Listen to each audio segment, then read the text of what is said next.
Olá, meus queridos, sejam muito bem-vindos mais uma vez aqui no nosso canal no YouTube Despertar do Ser. Sejam muito bem-vindos na nossa página do Instagram despertardoser.100. Sejam muito bem-vindos a mais um encontro tão iluminado, cheio de paz, cheio de luz, cheio de amor e gratidão, que é cada vez que a gente se une a Jesus e ao Espírito Santo na sala de aula dele, com o coração aberto, com a mente aberta, sem julgamentos, sem tentativa de controle, simplesmente quando a gente se entrega, né? Quando a gente entrega todo o controle para Jesus. E eu tô me sentindo muito inspirada hoje, sim, muito inspirada mesmo, com muito, sabe, aquele relacionamento íntimo que a gente deve ter, aquele relacionamento íntimo que a gente pode ter com Jesus e com o Espírito Santo, mas que só vem com a prática. A gente é como um relacionamento com um amigo, né? Quanto mais a gente tiver esse relacionamento, mais íntimo a gente vai ser desse amigo, é ou não é? Agora, quando a gente, conversa com alguém um dia, conversa outro dia, nunca mais entra em contato, a gente vai perdendo essa intimidade. E com Deus e com Jesus, com o Espírito Santo, é a mesma coisa. Se a gente tiver um relacionamento com Ele todos os dias e a gente usar todas as cenas como sala de aula e chamar Jesus para nos ajudar a cada cena, então a nossa intimidade vai ficando cada vez maior. E a gente vai fazer então hoje, gente, a segunda parte da lição 183. Ontem a gente fez a primeira parte, né? E hoje a gente vai fazer a segunda e última parte. Então, a ideia principal da lição é: invoco o nome de Deus e o meu próprio. Mas antes a gente faz aquele momentinho de entrega, que é aquele simbolismo, aquela representatividade pra gente de como se a gente estivesse realmente entrando na sala de aula. Eu chamo vocês às vezes até pra gente fazer a visualização, porque isso significa bastante pra gente ainda. Como se a gente estivesse botando a mão na maçaneta da porta, entrando na sala de aula, enxergando Jesus lá como um mestre para ensinar e a gente totalmente entregue para aprender. Ainda estamos na primeira parte do livro de exercícios, onde na verdade Jesus está nos ensinando a desaprender tudo de errado que a gente já aprendeu. Então a gente está nessa primeira parte do livro de exercícios, a gente desaprende. A gente desfaz os equívocos. O Espírito Santo desfaz os equívocos da nossa mente. É Ele que faz isso, não somos nós. A nós só é pedido a disponibilidade e a vontade de querer se desfazer desse sistema de pensamento equivocado. Somente isso. Esse trabalho do desfazer é com Ele. A gente só precisa estar disponível. Então, a gente entra para essa sala de aula com o coração e mente abertos, para a gente desaprender mais um pouco, porque depois na segunda parte do livro de exercícios, então a gente começa a ir para um novo aprendizado. Por enquanto a gente ainda está desaprendendo, né? E a gente faz aquela respiração mais profunda para relaxar um pouco, se desfazer dessa mente tagarela do ego. A gente deixa o ego pro lado de fora da sala de aula, lá no corredor, bem para fora. Na verdade, o ego continua no sonho, e quando a gente entra para a sala de aula com Jesus, com o Espírito Santo, a gente está saindo, indo para fora do sonho, indo para a mente, para nossa mente certa, para fora do sonho. O ego ficou lá no sonho, porque ele nada sabe do desfazer dos equívocos. O ego só sabe fazer equívocos. Desfazer dos equívocos é com o Espírito Santo na mente certa, fora do tempo e espaço, fora do sonho. A gente pode fazer aquela respiração bem profunda, então, para relaxar, que vocês estejam num ambiente bem confortável, livre de todas as turbulências do mundo lá fora.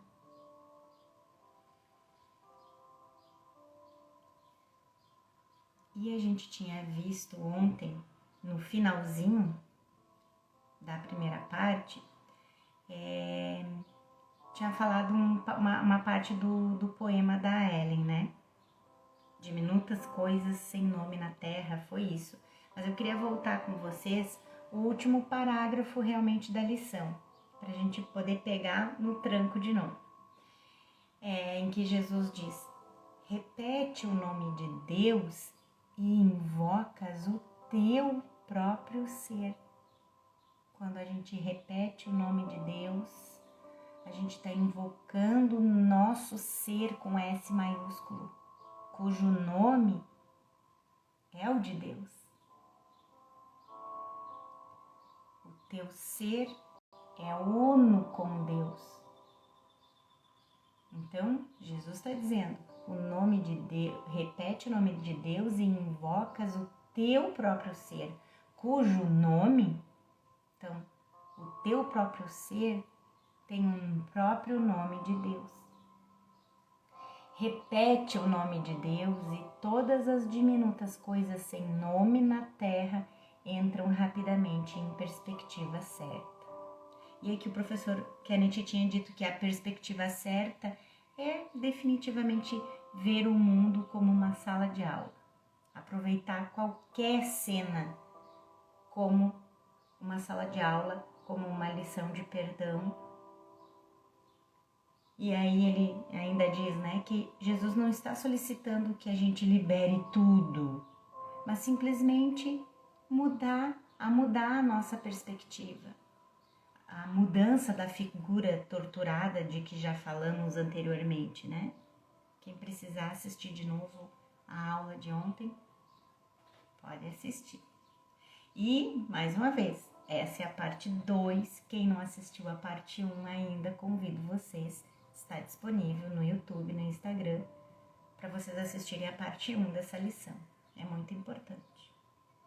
Então, o professor Ken diz que fazer essa mudança, de mudar a perspectiva, né, dessa figura torturada, então fazer essa mudança significa que o mundo não é mais algo que eu desejo ou que eu quero evitar, mas uma sala de aula na qual escolho um professor diferente que vai me ajudar de forma mais apropriada a perceber melhor as pequenas coisas de Deus, tá? Então, é sempre uma perspectiva. Todo um curso em milagres é mudança de perspectiva, mudança da mente.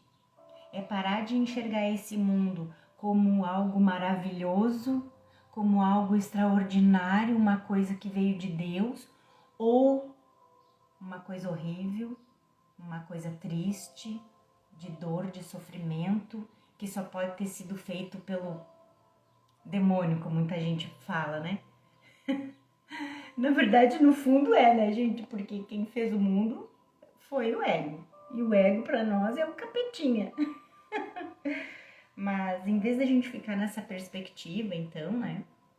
Tanto de achar que o mundo foi feito por Deus e que o mundo é maravilhoso, quanto que foi feito pelo ego e que é uma coisa desgraçada e que eu não quero mais ver e que eu não quero mais estar aqui. Ao invés de usar essas perspectivas, ele pede que a gente olhe o mundo, então, como uma sala de aula para a gente aprender o perdão, né? Porque só assim que a gente vai voltar para casa. Então, a gente segue o baile agora e o próximo parágrafo da lição é Jesus dizendo que aqueles que invocam o nome de Deus não podem confundir o sem nome pelo nome com N maiúsculo, nem o pecado pela graça e nem corpos pelo Filho Santo de Deus. E se te unires a um irmão enquanto sentas com ele em silêncio e repetires o nome de Deus junto com ele no interior da tua mente quieta, lá terás estabelecido um altar que alcança o próprio Deus e o seu Filho. Viu que ele fala da gente se sentar com o nosso irmão em silêncio, né? Então, para afirmar novamente, Jesus não está se referindo a mantras ou rituais vazios. Quando você está com alguém, não invoque o nome de Deus. Você nem mesmo conhece o nome de Deus. Jesus está dizendo que quando você ficar ciente da necessidade de ser indulgente com seu especialismo e adorar em seu altar, vá até sua mente e peça ajuda para olhar para essa pessoa de forma diferente. Não é que eu vou me sentar junto com meu irmão, convidar ele para fazer um mantra ou uma oração vazia que não faz sentido nenhum pra gente, no fundo, a gente só fica no repeteco, né? Para que a gente possa perdoar esse irmão ou que a gente possa enxergar ele de maneira diferente. Não, é inquietude. A gente vai para a mente certa e pede ajuda a Jesus e o Espírito Santo para que a gente veja esse irmão de forma diferente. Porque o ego não vai nos ajudar a fazer isso. O nosso ser racional, cognitivo, intelectual, o ser diminuto Ana, não vai me ajudar a ver o meu irmão de forma diferente. Isso vem de fora do sonho, vem da mente certa, da mente que está fora do tempo e espaço e que não tem nada a ver com esse indivíduozinho chamado Ana. Esse é o significado de repetir o nome de Deus. É ir para a mente certa e pedir ajuda para ver esse irmão de forma diferente. Porque então a gente está chamando pelo nosso próprio ser, com S maiúsculo. Estamos invocando Cristo em nós e no nosso irmão, quando a gente faz isso. Se você perder esse significado, o livro de exercícios vai se tornar uma série de exercícios simplórios, inevitavelmente desapontando-o quando não vierem os resultados que você está esperando. Invocar o nome de Deus simboliza a correção para os nomes do especialismo que você escolher. O altar do qual Jesus fala, como faz através de todo um curso em milagres, está em nossas mentes. Lá está o altar do Espírito Santo, naquele lugar de tomador de decisões, né? Ele antes estava manchado de sangue porque nós escolhemos o ego como nosso guia, mas agora está coberto de lírios de perdão. O altar da graça ao qual levamos o sem nome ao nome, com N maiúsculo, que é o nome de Deus, mas que a gente nem sabe esse nome, se é que existe, né? É a nossa mente certa, é ir para a nossa mente certa. Isso é invocar o nome de Deus, né?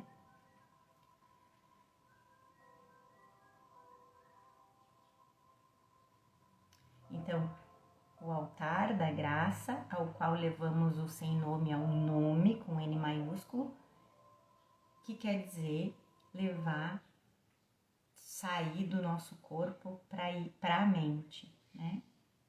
E ele coloca aqui uma passagem do capítulo 19 que diz: a graça não é dada a um corpo.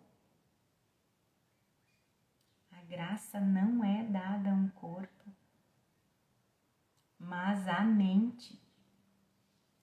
É à mente que a graça é dada. Tá estranha as luzes hoje, de novo, porque tá muito nublado, gente.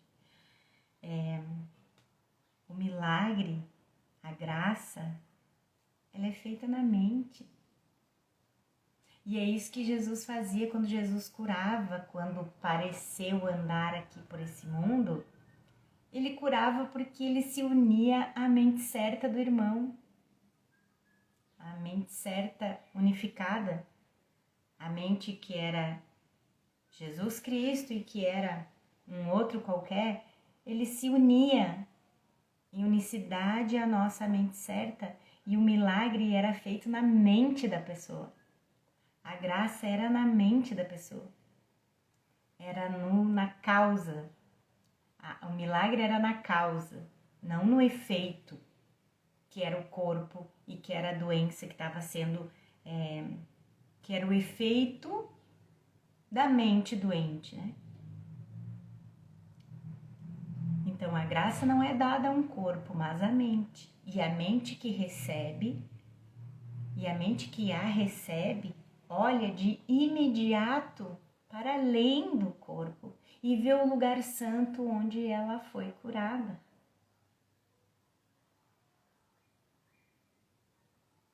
Nossa, é muito emocionante, porque eu ontem ainda assisti o Ressurreição, não sei se vocês já assistiram, e a gente assistindo esses filmes, levando o conhecimento que Jesus nos dá num curso em milagres, para olhar com outra perspectiva esses filmes, né? É muito lindo, é muito incrível assistir esses filmes com essa perspectiva. Porque todas aquelas pessoas que Jesus curou, foi exatamente isso. A graça foi dada à mente. E todas aquelas pessoas que foram curadas foram porque a mente que recebeu o oferecimento de Jesus olhou de imediato para além do corpo. A pessoa conseguiu olhar além e viu o lugar santo onde ela foi curada, que é na mente. E lá está o altar onde foi dada a graça e no qual ela se encontra. Oferece, então, graça e bênção ao teu irmão. Era isso que Jesus fazia. Pois tu estás no mesmo altar onde a graça foi depositada para ambos. E sejais curados pela graça juntos para que possam curar através da fé. Lembra que Jesus perguntava para as pessoas: tu tens fé? Tu tens fé? Então, se a pessoa se permitisse receber no nível da mente, se ela se permitisse ver além do corpo, se unir a Jesus, ela era curada. E Jesus pede: pratica apenas isso hoje. Repete lentamente o nome de Deus mais uma vez e ainda outra vez. Relega ao esquecimento todos os nomes, menos o seu, menos o nome de Deus. Não ouças mais nada. Deixa que todos os teus pensamentos se ancorem nisso, no nome de Deus. Podemos ver que Jesus usa repetir o nome de Deus como um compositor usaria uma frase musical. Aqui ela se torna um meio para ele nos pedir para levarmos nossos pensamentos de especialismo ao nome com N maiúsculo. Dessa forma, liberando os pensamentos de especialismo. Próximo parágrafo. Não usamos nenhuma outra palavra, a não ser no começo, quando pronunciamos a ideia de hoje apenas uma vez. Invoco o nome de Deus e o meu próprio. É essa frase que Jesus pede que a gente repita no início apenas uma vez. E depois, o nome de Deus torna-se o nosso único pensamento, a nossa única palavra, a única coisa que ocupa as nossas mentes, o único desejo que temos, o único som que tem qualquer significado e o único nome, com N maiúsculo, de tudo o que desejamos ver tudo o que chamaríamos de nosso. Se o meu nome é o de Deus, não existe espaço para identidade pessoal ou nomes específicos com que eu chamo a todos e a tudo o mais. Mais uma vez, Jesus não está se referindo a um nome em si, mas ao sistema de pensamento de separação e a correção para a mente errada com a qual nos identificamos. Perceber que sou um com Deus significa que sou unido com a filiação, pois acabei entendendo a divisão da minha forma anterior de pensar e de perceber. Então Jesus volta dizendo: assim fazemos um convite que nunca pode ser recusado. Nós convidamos Deus a entrar. Ele não pode recusar porque Ele está dentro das nossas mentes, nunca saiu. No entanto, o convite é realmente a nós mesmos. E também não pode ser recusado porque nós estamos na mente de Deus. E Deus virá, e Ele próprio te responderá. Não penses que Ele ouve as pequenas preces daqueles que o invocam com os nomes dos ídolos que o mundo tem em grande estima. Eles não podem alcançá-lo, eles não podem alcançar Deus desse modo. Ele não pode ouvir pedidos nos quais Ele não seja Ele mesmo. O seu filho receba outro nome que não é seu. Então, Deus não pode ouvir pedidos nos quais o próprio Deus não seja Ele mesmo, ou o seu filho receba outro nome que não é o seu, que não é o nome de Deus, o próprio nome de Deus. Esse parágrafo merece alguma discussão, o professor Ken fala. Ele é significativo na medida em que deixa claro os níveis diferentes nos quais Jesus fala conosco num curso em milagres.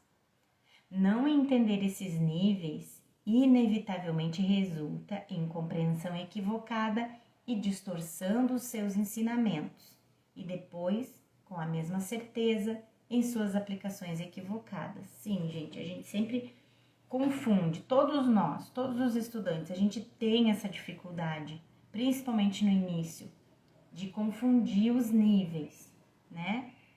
O nível de comportamento da forma, né? E o nível da mente, esse nível que tá acima, que tá fora do sonho, a gente confunde muito. Então, Jesus afirma explicitamente que Deus não ouve nossas pequenas preces. E em outro trecho, ele afirma que Deus não entende palavras, uma vez que elas foram feitas para nos manter separados dele. No entanto, a parte 2 do livro de exercícios consiste de orações nossas a Deus, o Pai. Jesus não está sendo inconsistente. No entanto, nem está tentando nos confundir. Ele está simplesmente ensinando em níveis diferentes, proporcionais aos nossos níveis diferentes de aprendizado. A Fundação publica muitos livros, a Fundação for Inner Peace, né? Publica muitos livros e fitas que se dirigem a esse tema. Então, vou discuti-lo apenas brevemente aqui. Então, o que acontece, né, gente? Essa parte 1 do livro de exercícios é só o desfazer, né? Então, ele tá dizendo que Deus não ouve nossas pequenas preces, tá? Desfazendo aquela nossa crença de que a gente fica falando com Deus, com mantras ou com orações feitas sem sentidos, assim, que a gente decora, né? Então, Deus não pode ouvir, ele tem que desfazer essa nossa crença de que a gente tá lá, Pai Nosso, e que a gente tá atingindo Deus com isso. Mas depois, na parte 2 do livro de exercícios, a gente já vai estar em outro nível de entendimento. Então ele pode de repente usar metáforas que a gente já compreenda um pouco mais. Então ele trabalha nos dois níveis, por isso que às vezes a gente acha que Jesus está sendo inconsistente ou que está se contradizendo, é porque ele fala nesses dois níveis muitas vezes. Por isso, porque a gente está num curso não só de aprender, a gente está num curso de desaprender e um curso de aprender. É por isso. Então, o professor continua aqui dizendo que a correção para a compreensão equivocada da oração é encontrada em A Canção da Oração. Essa parte é importantíssima do livro. Uma das razões para a sua transcrição. No início de Oração Verdadeira, que é no primeiro capítulo da Canção da Oração, Jesus menciona que algumas vezes ele nos diz que existe apenas um problema e uma resposta. E em outras partes, ele diz muitos problemas e muitas respostas. E além disso, que o Espírito Santo vai prover as respostas específicas que precisamos, sendo que muitas vezes ele fala da gente não ficar fazendo perguntas específicas, né? Ele então explica que isso não é contraditório em oração, querendo dizer que quando pensamos na jornada para casa como um processo de subir uma escada, entendemos que ele fala conosco de formas diferentes, nos diferentes degraus da escada. É óbvio, é como na escola. O professor do 5º ano está falando uma linguagem com os alunos. O professor do 1º ano do ensino fundamental está falando outra linguagem. Quando a gente chegar no 2º, o professor vai falar outra linguagem. Cada degrauzinho vai ser uma linguagem diferente. E isso é fácil da gente entender, né? Então, ele vai falar conosco de formas diferentes nos diferentes degraus da escada. E em momentos diferentes, né? Quando a gente estiver no 5º ano, lá no primeiro trimestre do 5º ano, o professor vai falar uma linguagem. Quando a gente estiver no último mês de aula, ele vai falar outra linguagem. É isso. Suas afirmações, portanto, não são contraditórias, porque seu propósito permanece o mesmo. Ajudar-nos a subir a escada e voltar para casa na extensão em que nos identificamos com o corpo. Os primeiros degraus da escada, vamos acreditar que existem pessoas específicas com necessidades específicas e, portanto, vamos acreditar que Deus, Jesus e o Espírito Santo respondem a pedidos específicos. Pelo fato de ser isso que acreditamos, algumas passagens refletem a linguagem dessa identificação corporal específica. No entanto, se isso for tudo que você acreditar, e então não progredir na subida da escada, seu pedido se torna um pedido para destruir, como Jesus explica ali no primeiro capítulo da Canção da Oração. Pedir o específico é a mesma coisa que olhar para o pecado e depois perdoá-lo.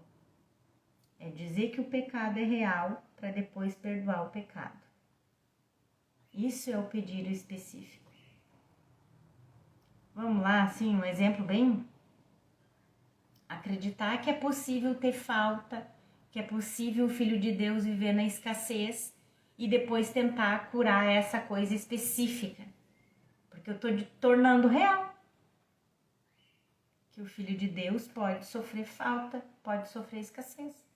Então, primeiro eu dou realidade para essa coisa específica. Ah, escassez existe, pobreza existe, o Filho de Deus realmente paga os pecados tendo falta das coisas, né? Não precisa ser só de dinheiro, de bens materiais, mas de financeiro, mas de relacionamentos, né? De saúde, escassez de saúde. Então, eu tô tornando real isso primeiro. Então, é o que ele tá dizendo, pedir o específico, pedir para que seja que eu consiga melhorar a minha saúde, é o mesmo que dizer que dar realidade para a falta de saúde. É isso. Portanto, não é, o professor Kenneth segue aqui. Portanto, não é errado ou pecaminoso pedir o específico, mas isso indica que você está nos degraus mais baixos da escada, junto com a maioria de todos os outros. Só isso. Só isso que significa. Um curso em milagres não foi escrito para gigantes espirituais, mas para estudantes que estão nos degraus iniciais. E, portanto, ainda se identificam com o mundo e corpo do ego. O ponto central dessas passagens no livro de exercícios, assim como muitas outras, é nos fazer entender que Jesus nos conduz para cima na escada. E isso me faz pensar todas as vezes que o professor Kenneth comenta nesse livro de exercícios aqui, na jornada, né? Pra gente parar de se enganar, de achar que a gente é gigante espiritual, que a gente tá muito evoluído espiritualmente porque a gente é estudante de um curso em milagres, né? Que se a gente estiver pensando assim, a gente tá muito enganado, né? Então aqui ele já tá, de novo, ó, dizendo: um curso em milagres não foi escrito para gigantes espirituais, mas para estudantes que estão nos degraus iniciais e, portanto, ainda se identificam com o mundo e o corpo do ego. Basta dizer que se a gente se cortar, né, aquele exemplo que inclusive a minha professora fala sempre, corta um dedo aí para te ver se não vai doer, se tu não vai sangrar, não vai, né? Então a gente ainda acredita.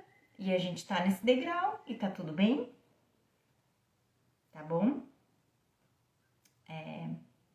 Jesus está nos ajudando e Ele quer que a gente entenda que Ele está nos ajudando e está nos conduzindo para cima nessa escada. Conforme fazemos gradualmente nossa ascensão nessa escada, percebemos que pedir o específico nos enraiza no início. Uau! Isso aqui é muito importante, gente, muito importante. Eu já andei tendo muitos, sabe?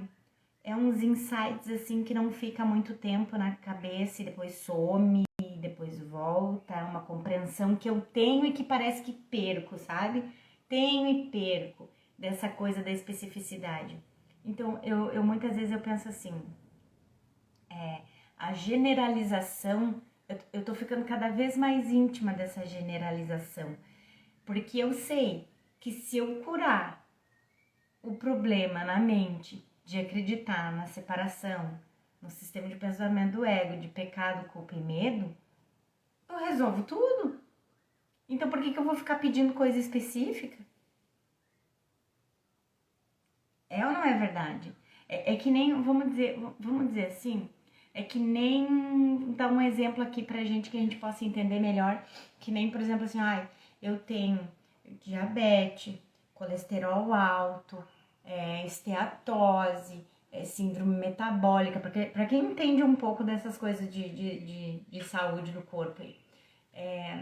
Então, eu tenho um monte de gororoba, cada coisa eu tenho que tratar especificamente, porque diabetes se trata com uma medicação, pressão alta com outra, colesterol alto com outra, esteatose é outro tratamento, né?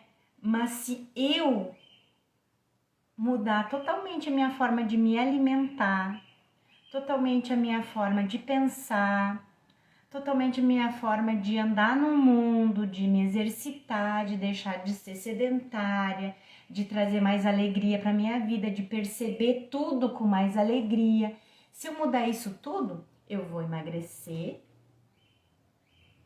eu vou acabar com depressão, que era uma coisa que eu nem tinha falado antes, mas, né, vou acabar com a depressão, com a diabetes, com a esteatose, colesterol alto, com a pressão alta, com a obesidade. eu vou resolver tudo? Mas eu posso ficar ali, querendo um remédio para diabetes, ficar lá tomando um remédio para diabetes o resto da minha vida. Pronto. Tá resolvido o específico da diabetes. Mas tudo o resto que a obesidade causa vai continuar lá. Entende? Eu tive mais ou menos esse insight assim. Então, quer dizer, se eu continuar pedindo o específico, que é ter uma oportunidade de um trabalho que me faça feliz, que me traga leveza, alegria e que eu ganhe dinheiro para ter uma vida digna e que a minha vida seja no financeiro. Ou que, tem mais gente que ainda diz, que resolva o meu problema para eu pagar a fatura do cartão de crédito ou Jesus me ajuda a ter um dinheiro para pagar a conta de luz. Mais específico ainda, né? Tudo o resto vai continuar acontecendo, porque eu não tô olhando todo e eu não tô indo para a mente para resolver o equívoco que causa o todo. Então, se eu for para a mente, entregar para Jesus, para o Espírito Santo, para que seja corrigido o problema que causa todos os problemas, a única causa de todos os problemas, a gente já está enxergando um pouco além. É isso que ele está dizendo aqui. Entende? Agora eu posso continuar todo mês, desesperada, pedindo para Jesus um jeito de pagar a conta, a fatura da luz. Ou resolver aquele meu problema de artrite. Ou aquele meu problema de rinite. Ou aquele meu câncer. Ou, sabe? E isso tá ficando cada vez mais claro para mim, assim, entendeu? Mas eu já tô há mais de 2 anos estudando, praticando um curso em milagres, né? Não foi da noite pro dia que eu tive essa percepção. Não foi mesmo? Voltando aqui, que agora até já me perdi. Então, a professora Kennedy estava dizendo que não é errado pedir o específico, nem pecaminoso. Ninguém tá pecando aqui porque tá pedindo específico, tá? Mas só isso tá indicando que a gente ainda tá nos degraus mais baixos da escada. Com a maioria de todos os outros, inclusive daqueles que não estudam curso em milagres, nem nenhuma outra filosofia que ajude a expandir a consciência, né? E a despertar. Então, tá dizendo que o curso de milagres não foi escrito para gigantes, né? Jesus está nos conduzindo para cima da escada e conforme vamos fazendo gradualmente a nossa ascensão, percebemos que pedir o específico nos enraiza no início, em vez de nos ajudar a trilhar a subida até o topo. No entanto, precisamos começar. Assim, o livro de exercícios, destinado a estudantes que estão no início do seu trabalho com o curso, afirma que você deveria pedir coisas específicas ao Espírito Santo. Exatamente. Lembre-se das primeiras lições, onde, inacreditavelmente, Jesus diz para pedirmos para o nosso Pai nos dizer o que fazer, na lição 71. Enquanto aqui, na lição 183, ele nos diz que Deus não ouve nossas pequenas preces. E o professor Ken diz que a beleza de um curso em milagres é que Jesus nos encontra onde nós pensamos estar. Exatamente isso. Lá na lição 71, a gente ainda quer teimar que Deus ouve nossas preces dos nossos pedidos específicos. E que e que Ele nos ouve. Porque eu peço, por favor, me ajuda, que eu preciso pagar essa conta de luz, senão vão cortar a luz amanhã. E um milagre acontece, porque aparece o dinheiro no dia e eu vou lá e pago. Então eu tô confirmando que Deus ouve minhas preces. Então como é que Jesus vai chegar e te dizer lá na lição 71 que Deus não ouve? Né? Então ele é muito gentil também no nosso caminhar. Ele não fica dizendo não, assim, de uma hora para outra, né?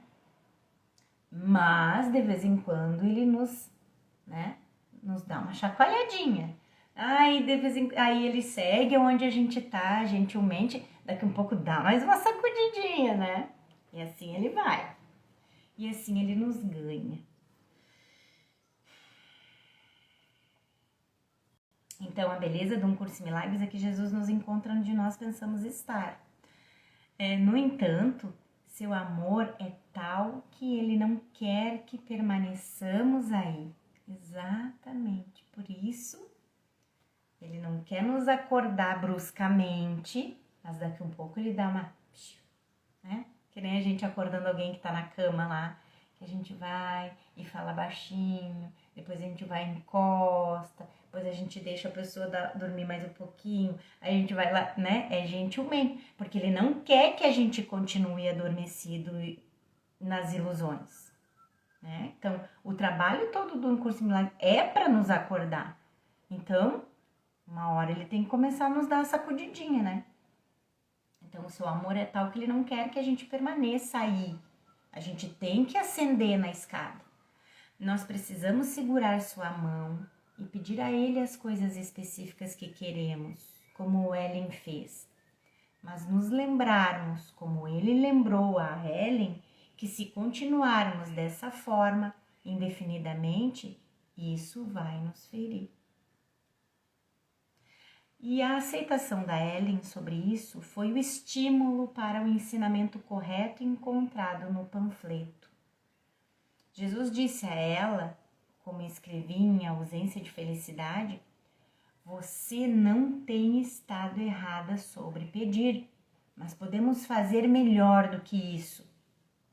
Ele continuou, dizendo que haveria uma série de lições que iria apresentar o pedido melhor.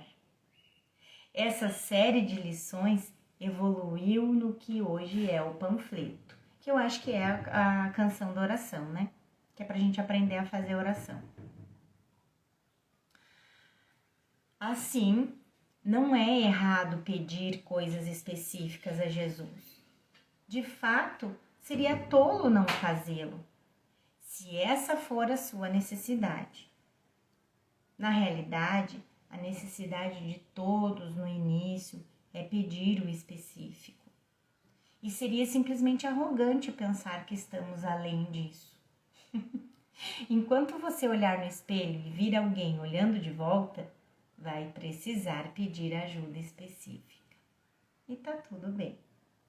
No entanto, o ponto central dessa passagem é que você aprenda a não ficar contente com a pequenez do ego específico quando pode ter tudo. Porque vai continuar pedindo para cair um dinheiro do céu para pagar a fatura da luz, gente.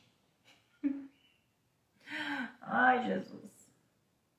Não ficar contente com as migalhas que satisfazem momentaneamente sua fome, quando pode ter o banquete todo e nunca ficar com fome outra vez. Era isso que eu estava tentando explicar para vocês, que eu estava tendo essa compreensão, sabe?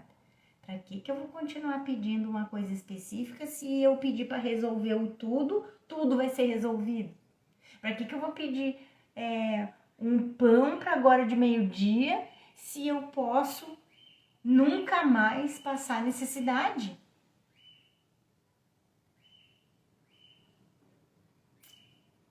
E ele coloca essa frasezinha aqui do capítulo 26, que Jesus diz: aqui no mundo, o Filho de Deus não pede demais, mas muito pouco. Mais uma vez, dizer para não pedirmos ajuda específica a Jesus não significa impor culpa quando você o fizer, nem levá-lo a negar suas experiências. Seu propósito é fazê-lo perceber o quanto um curso em milagres oferece. Veja a si mesmo como uma criancinha, sendo gentil e amorosamente conduzida pela escada pelo seu irmão mais velho. para que você possa voltar para casa. Lembre-se da lição anterior que falava sobre Cristo aparecendo como uma criancinha? Crianças pequenas precisam de coisas específicas dos seus pais. No entanto, elas precisam crescer. Se você sempre pedir o específico, refletirá a autoimagem de uma criança que precisa de um irmão mais velho o tempo todo para sempre. Não há dúvida de que a imagem de Jesus, ou um símbolo comparável com Jesus, né? Como um guia, é essencial para qualquer um no caminho espiritual. Exatamente. A gente pode fazer um curso em milagres pensando na imagem de Jesus, pensando na imagem do Espírito Santo, pensando na imagem de Buda. Não importa. Não importa. Por isso um curso em milagres ele não é só para cristãos ou de uma religião cristã específica. Não. Ele é para todos. Se você quiser substituir a imagem de Jesus, porque você não se identifica com a imagem de Jesus, não importa a imagem. Você pode trocar Jesus por universo. Certo?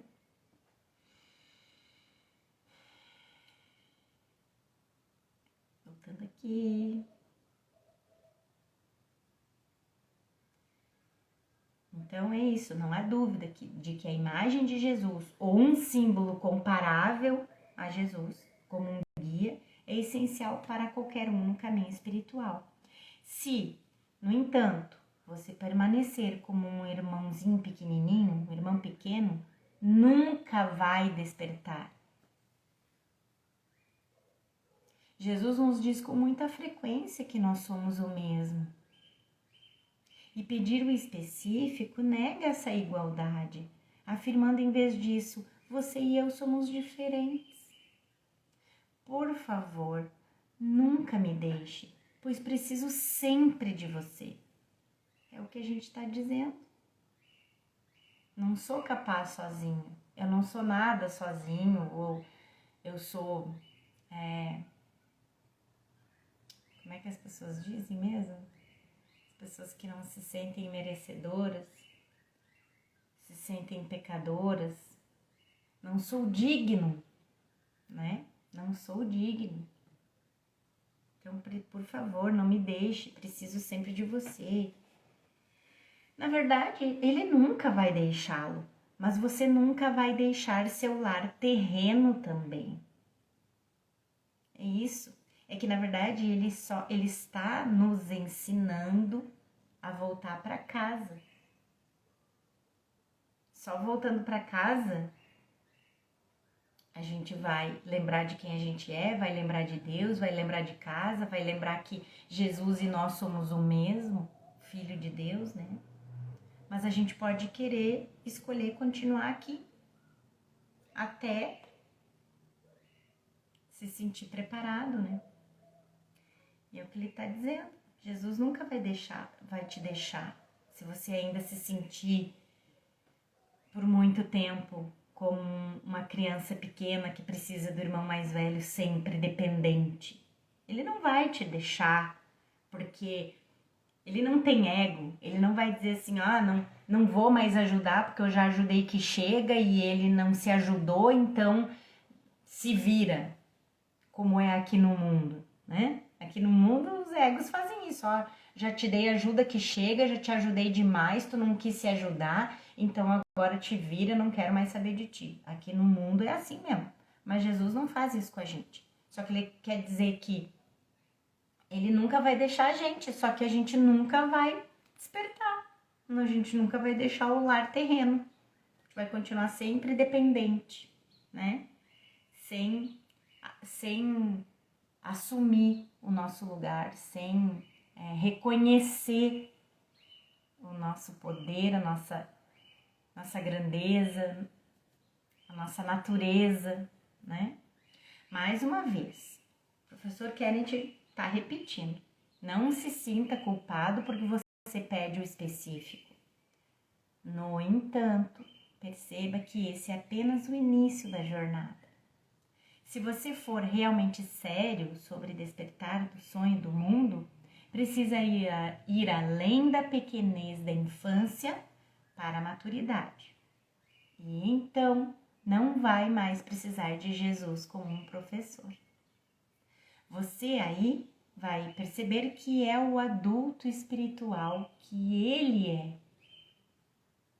De fato, o mesmo adulto, assim como todos os outros. O propósito disso e da próxima lição, portanto, é nos fazer perceber, como eu disse no início, que nós e Deus somos um. Para afirmar mais uma vez, pedir continuamente a Deus coisas específicas é ver uma diferença, e apenas uma diferença. Assim, reforçando o sistema de pensamento de diferenciação do ego. A meta do nosso trabalho com o curso é fazer com que Jesus nos leve à compreensão feliz de que nós somos um, pois a separação da nossa fonte nunca aconteceu na realidade. Uau! Foi muito, mas muito importante esse desenvolvimento todo que o professor Ken fez com a gente aqui. Demais. Espero que tenha sido para vocês também se sentirem de ouvir de novo, de escutar de novo. Vai mesmo, porque foi muito importante isso que ele está nos explicando.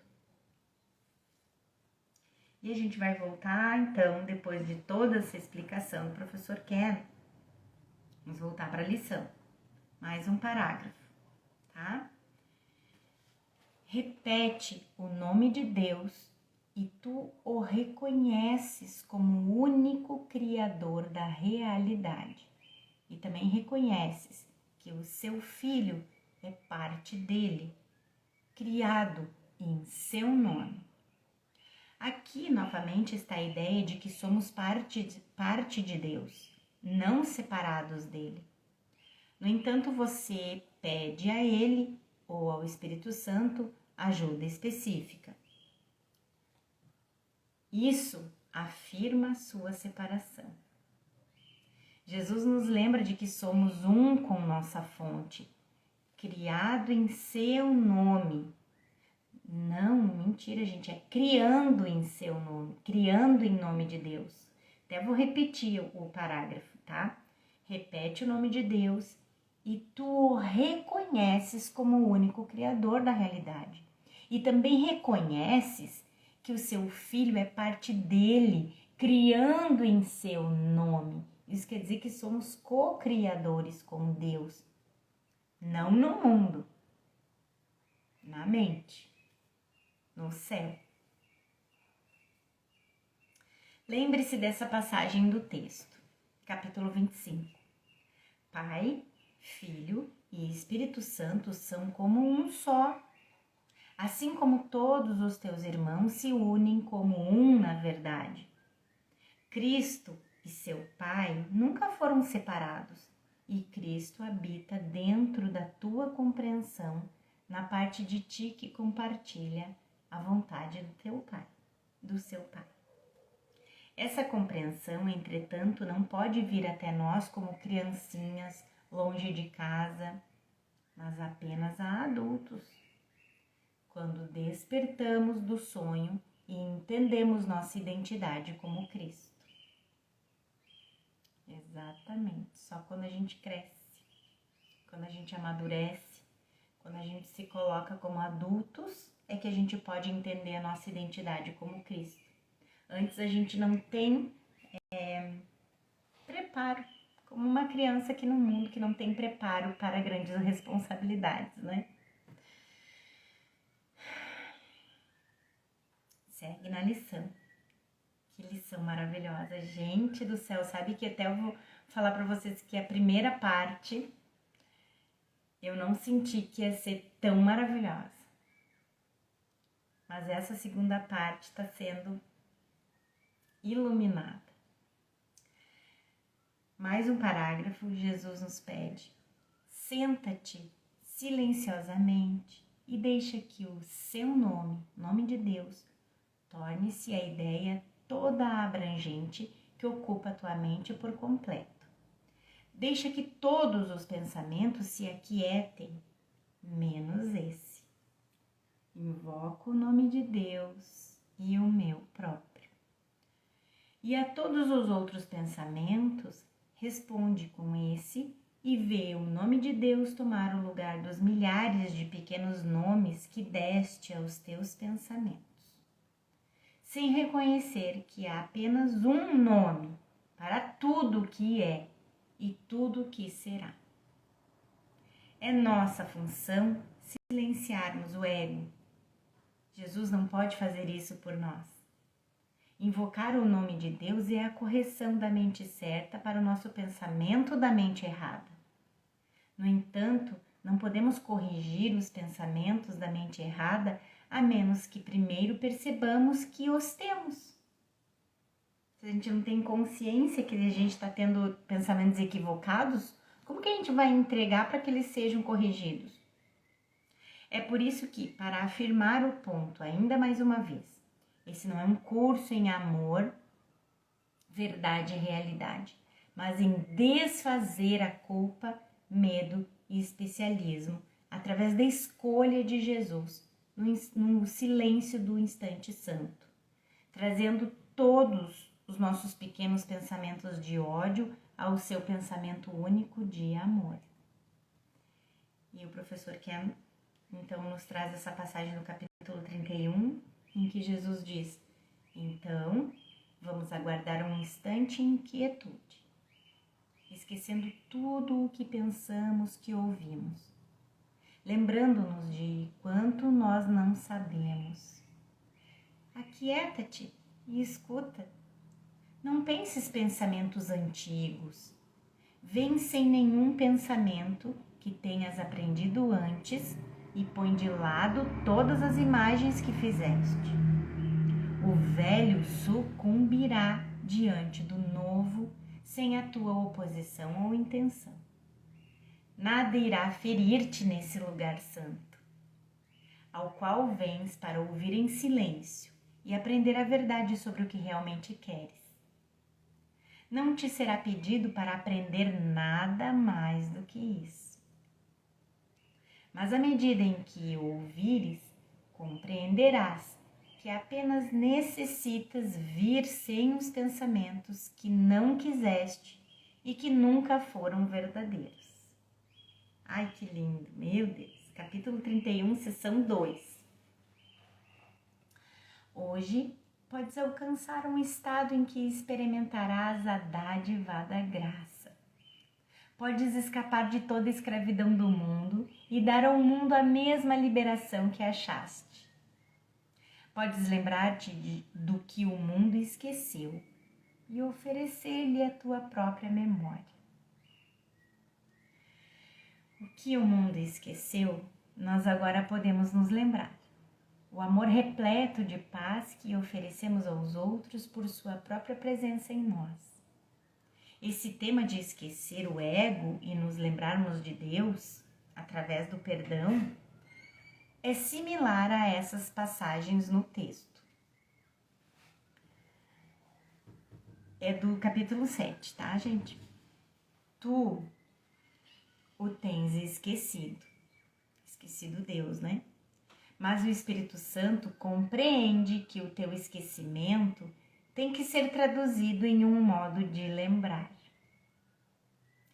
E esse outro aqui, capítulo 29, sonhos que perdoam são benignos para com todas as pessoas que figuram no sonho. Sonhos que perdoam são benignos para com todas as pessoas que figuram no sonho, né? Figurantes nesse sonho aqui. E assim, trazem ao sonhador liberação plena dos sonhos de medo. Ele não tem medo do próprio julgamento, pois não julgou ninguém. E durante todo o tempo ele está se lembrando do que esqueceu, enquanto o julgamento parecia ser o caminho para salvá-lo da penalidade de julgar. Jesus volta na lição. Hoje, podes aceitar o papel que desempenhas na salvação do mundo e na tua própria também. E ambas podem ser perfeitamente realizadas. E a nossa parte, como o professor Ken fala aqui, e a nossa parte, é claro, é o perdão. Né? Hoje a gente pode aceitar o papel que desempenhamos na salvação do mundo e na nossa salvação. E o que é esse papel? É o perdão, gente. É o perdão que nos leva para casa. Mais uma vez, um curso em milagres podia ter o nome de um curso de perdão, né? Volta-te para o nome de Deus, para a tua liberação, e ela te será dada. Nenhuma outra prece, senão essa, é necessária, pois contém em si todas as preces. Todas. Aí a gente vai aprendendo a sair do específico e subir nesse degrau dessa ascensão, dessa escada. Esse é o ponto que discutimos acima com relação à canção da oração, similar à seguinte declaração no texto, capítulo 3. A oração é um modo de pedir alguma coisa, mas a única oração significativa é a que pede o perdão, porque aqueles que foram perdoados têm tudo. Uma vez que o perdão tenha sido aceito, a oração no sentido usual vem a ser completamente sem significado. A oração pelo perdão não é nada mais do que um pedido para que possa ser capaz de reconhecer o que já possuis. A oração pelo perdão não é o perdão do mundo. Não é a gente pedir perdão por algo que a gente está se sentindo culpado, não tem nada a ver.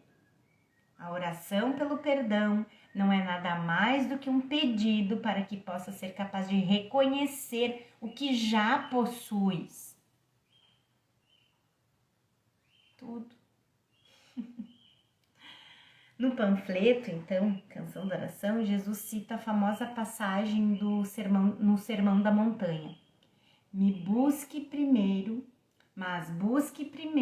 o reino de Deus e todas essas coisas te serão dadas. E o capítulo 1 da Canção da Oração diz assim: na oração verdadeira, tu ouves apenas a canção, todo o resto é meramente acrescentado. Buscaste em primeiro lugar o reino do céu e tudo o mais, de fato, te foi dado. Se você estiver focalizado no específico, o professor Ken explica aqui, nunca vai prestar atenção ao amor não específico que realmente quer. Identificando-se com a canção de amor, em vez de com suas partes específicas, suas necessidades serão atendidas e não precisarão ser pedidas. Ai, gente, vou repetir, tá bom? Se você estiver focalizado no específico, nunca vai prestar atenção ao amor não específico que realmente queres. Identificando-se com a canção de amor, em vez de com suas partes específicas, suas necessidades serão atendidas e não precisarão ser pedidas. Como você pode ter uma necessidade quando está identificado com o amor de Deus? Todos os pedidos específicos, pequenas questões e necessidades prementes desaparecem na experiência do amor de Jesus, que é o reflexo do céu. Lembre-se dessa passagem importante aqui, do capítulo 1 da Canção da Oração. O segredo da oração verdadeira é esquecer das coisas que pensas que precisas. Pedir o que é específico é quase a mesma coisa que olhar para o pecado e depois perdoá-lo. Aquilo que eu já falei. É olhar para o problema e dar realidade para ele. Da mesma forma, na oração, passas por cima das tuas necessidades específicas, tal como as vês, e entregas nas mãos de Deus. Lá elas passam a ser as tuas dádivas a Ele, As necessidades específicas são as dádivas que a gente entrega para Ele, dizendo: eu não quero mais essas dádivas de falta, de necessidade. Entrega a Deus, entrega o Espírito Santo, no altar do Espírito Santo, pois isso quer dizer que estamos dizendo a Deus, dizendo ao Espírito Santo, que a gente não quer mais ter outros deuses diante de Deus. A gente não quer ter outros deuses como o Deus da falta. A gente não quer mais ter outros deuses diante dele. Nenhum amor a não ser o dele. O que poderia ser a resposta de Deus, exceto que te lembres dele, que te lembres de casa, que te lembres da tua natureza, que te lembres da tua herança como filho de Deus?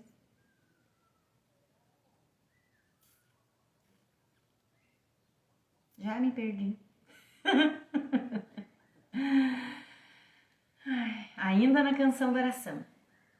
Isso pode ser negociado a favor de um conselho sem importância sobre um problema que tem a duração de um instante?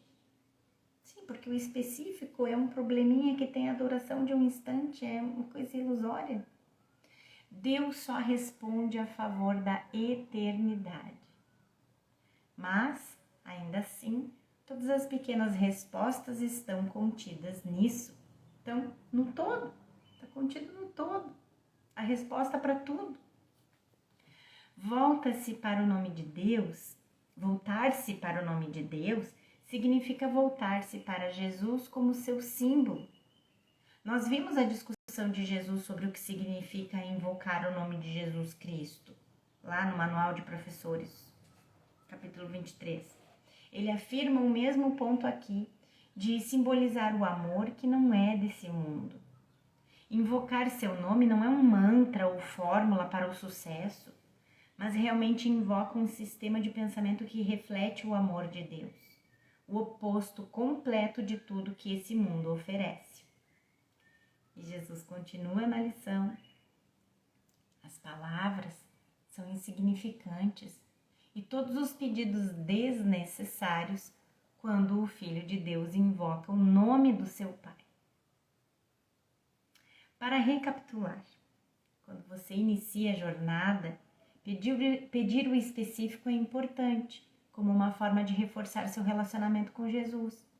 Permaneça nesse estágio.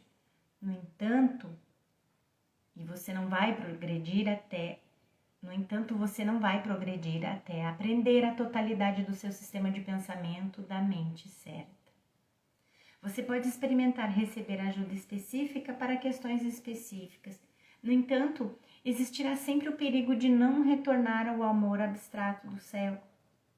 Portanto, use o pedido específico para o início da jornada, mas não se detenha nele. Já está na hora de nós nos permitir ascender nessa escada, mudar de nível, né? Ir adiante no processo e sair das especificidades. Voltando na lição, Jesus diz: os pensamentos do seu Pai tornam-se os seus próprios. Ele reivindica o próprio direito a tudo que o seu Pai deu. O filho, reivindica o próprio direito a tudo que o seu Pai deu, a herança. Ainda está dando e dará para sempre. Reivindica o próprio direito que o seu Pai ainda está dando e dará para sempre. O Filho de Deus, então, o invoca Deus para deixar que todas as coisas que pensou ter feito sejam sem nome agora. E no seu lugar, o santo nome de Deus torne-se o seu julgamento sobre a falta de valor de todas as coisas. E o professor Ken explica: todas as coisas que pensamos serem reais se tornaram sem nome, o que significa que elas não são mais importantes para nós. Mas não torne isso literalmente. Não tome isso literalmente. Por exemplo, Jesus não quer dizer que deveremos esquecer os nomes dos membros da nossa família ou dos amigos. Ele se refere a uma mudança em perspectiva, na qual as coisas do mundo não importam mais, pois nós reconhecemos sua inerente falta de valor. Conforme essa perspectiva muda cada vez mais, não apenas as coisas do mundo terão perdido seu valor, mas vamos perceber que elas eram simplesmente figuras em um sonho. Nós, portanto, olhamos para nossos ídolos especiais e percebemos sua falta de valor. Isso só pode ser feito a partir de uma perspectiva nascida fora do sonho, fora do tempo e espaço, na mente, acima do campo de batalha do ego. De outra forma, nós permanecemos em negação e prontos à projeção, buscando tornar outros responsáveis por nosso senso pessoal de falta de valor. Voltando na lição, gente, não lembrava que estava tão longa a segunda parte. Não, já estamos finalizando. Último parágrafo da lição, tá? Jesus diz: todas as pequenas coisas estão em silêncio. Agora, os pequenos sons são inaudíveis. As pequenas coisas da terra desapareceram. O universo não consiste de nada além do Filho de Deus que invoca o seu Pai. E a voz do seu Pai dá a resposta no santo nome do seu Pai. Nesse relacionamento eterno e sereno, em que a comunicação transcende de longe todas as palavras e ainda assim excede em profundidade e altura tudo que as palavras possam jamais transmitir, está a paz eterna, que é o que todos buscamos. Além. Lembra isso? A gente já viu uma vez que se a gente for aprofundar, se a gente for escavar, eu quero ter um alto cargo na empresa tal. Por quê? Porque eu vou ter segurança. Mas para ter o quê? Porque a segurança me proporciona tranquilidade. Mas por quê? Porque me proporciona liberdade. Mas e o que está além? E o que está além? O que está além? É a paz. A paz é o que a gente busca, porque é o nosso estado natural. A gente esqueceu, mas tem um nível na nossa mente que sabe que o nosso estado natural é paz. E é isso que a gente sente falta.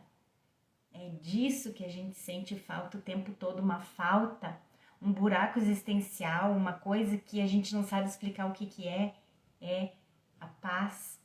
Quer dizer, o que simboliza a palavra paz para nós, né? Porque palavras, enfim, são símbolos de símbolos, mas a gente consegue compreender mais ou menos que estado é esse, né? É o estado de céu, que está na nossa mente certa, nunca saiu de lá. É a gente que saiu, que fez essa viagem de consciência e saiu da mente. Acha que saiu da mente, né?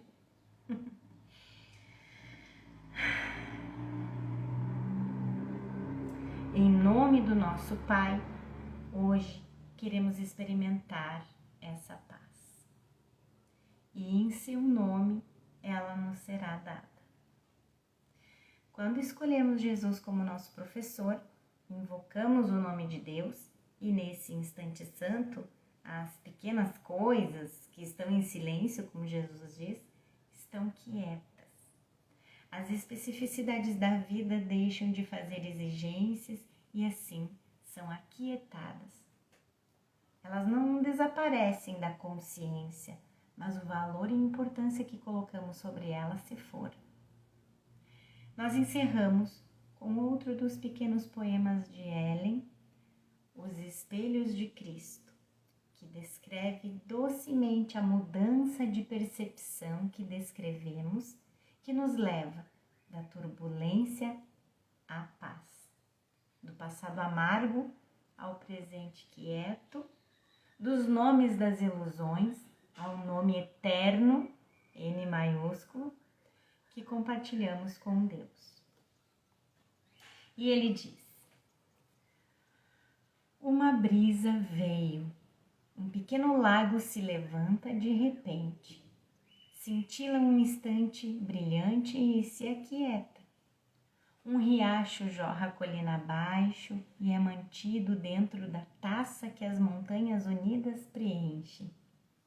As águas de um açude ondulam por um instante conforme uma tormenta perturba sua lisura e retornam à sua costumeira quietude.